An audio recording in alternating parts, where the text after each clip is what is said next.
बिस्मिल्लाहिर्रहमानिर्रहीम। अस्सलाम वालेकुम। ऑस्ट्रेलियाई टेस्ट क्रिकेटर उस्मान ख्वाजा का कहना है कि मैं पाकिस्तान के दौरे का मुंतज़िर हूँ और बहुत पुरजोश हूँ क्योंकि मैं उस मुल्क में अपनी टीम के साथ जा रहा हूँ जहाँ मैं पैदा हुआ। गुज़िश्ता कल क्रिकेट ऑस्ट्रेलिया ने दौरे पाकिस्तान के लिए फुल स्ट्रेंथ टेस्ट स्क्वाड का ऐलान किया, जिसमें बाएं हाथ के बैटर उस्मान ख्वाजा भी शामिल थे। उस्मान ख्वाजा ने ऑस्ट्रेलियाई मीडिया से गुफ्तगू में कहा कि गुज़िश्ता बरस PSL में पाकिस्तान में खेलने का मौका ना मिला और मैं मुत्तहदा अरब इमारात में खेला। उन्होंने कहा कि पाकिस्तान का खित्ता अरसे दराज तक क्रिकेट से महरूम रहा है।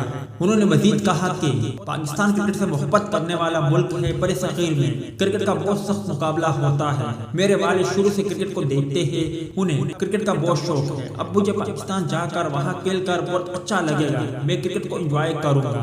एक सवाल के जवाब में उन्होंने कहा, तमाम स्क्वाड ने पाकिस्तान जाने का फैसला किया। क्रिकेट ऑस्ट्रेलिया ने इस हवाले से बहुत काम किया। इंग्लैंड ने पाकिस्तान जाने से इनकार किया। भारत की टीम पाकिस्तान का दौरा नहीं करती। अब ये 1998 के बाद दौरा बड़ा अहम है। क्रिकेट के लिए बहुत अच्छा है कि क्रिकेट की दो बड़ी टीमें एक दूसरे के मध्य मुकाबले होगी। ये सीरीज दोनों ममालिक को करीब लाएगी। उस्मान ख्वाजा ने कहा कि पाकिस्तान एक बहुत अच्छी टीम है। हसन अली और शहनशाह अफरीदी अच्छे बाउलर हैं। अपने ग्राउंड पर खेलने का फायदा होगा। शादाब खान इस वक्त PSL में बहुत अच्छी बॉलिंग कर रहे हैं। अजहर अली ऑस्ट्रेलिया में हमारे खिलाफ रन कर चुके हैं, जबकि मोहम्मद रिजवान अच्छे विकेट कीपर बैटर हैं।